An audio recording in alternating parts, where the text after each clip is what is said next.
Mantan Menko Polhukam Mahfud MD berbicara tentang nasibnya pasca dikalahkan di Pilpres 2024. Ia juga terlanjur meletakkan jabatannya sebagai menteri di Kabinet Jokowi.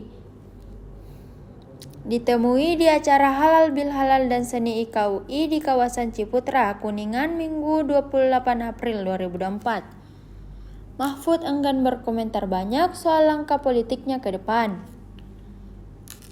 Guru besar Universitas Indonesia itu mengaku belum punya rencana apapun dan hanya mengalir mengikuti situasi saja. Untuk sementara, ia akan kembali aktif mengajar sebagai dosen yang sudah menjadi kegiatan rutinnya meskipun menjabat sebagai Menko Polhukam RI. Terkait pertanyaan apakah ia akan fokus menjadi dosen di masa depan, Mahfud tidak menjawab secara gamblang, mengatakan tidak akan ada aktivitas yang difokuskan dalam waktu yang dekat.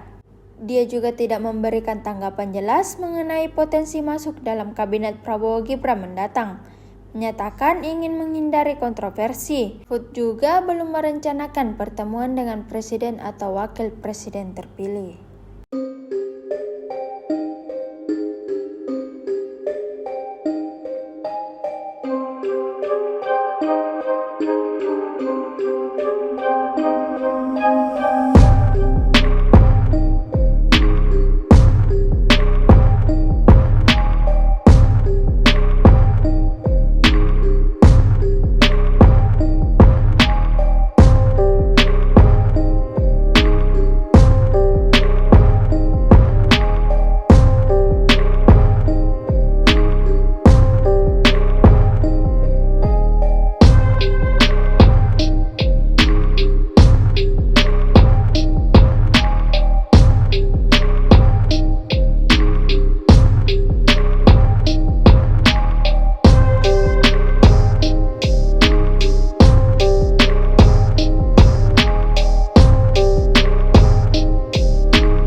Download Tribun X sekarang, menghadirkan lokal menjadi Indonesia.